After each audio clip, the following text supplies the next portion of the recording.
anam. Oy mihriban anam. Azizim anam.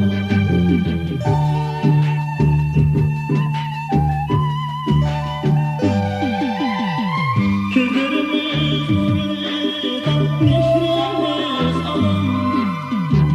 Cemalimiz ruhun yanurane anam. Asikleri östürgen azizim anam. Bu dünyada mukaddes mulayim anam. Gece gündüz numay hep dilep bakan. Kıymasın sütlerini arzulap bakan. Yıldızlarla telmirip bəxtimni dile. Laha kuzam lale koşakları katkan. Oy mihriban anam. Azizim anam.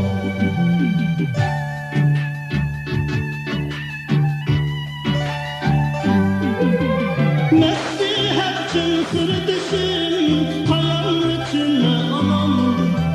Tağlar kebi kuvvetin muğdusun anam. Bu alemde mesledilmez sesinden anam. Kızının gevheri ulusa anam. Kızının gevheri ulusa anam. Oy mihriban anam. Azizim anam.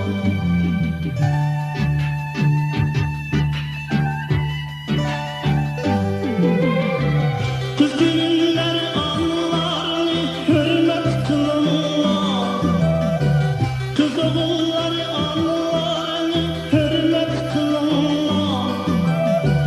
Doğru etmeyi al dedin izzet kılınlar.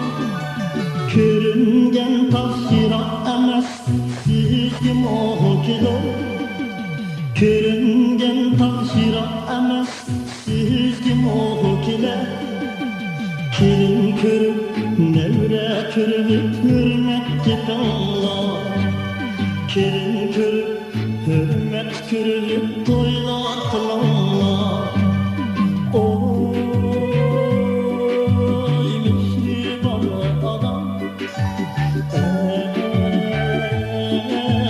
Azizim anam. Oy mihriban anam. Azizim anam.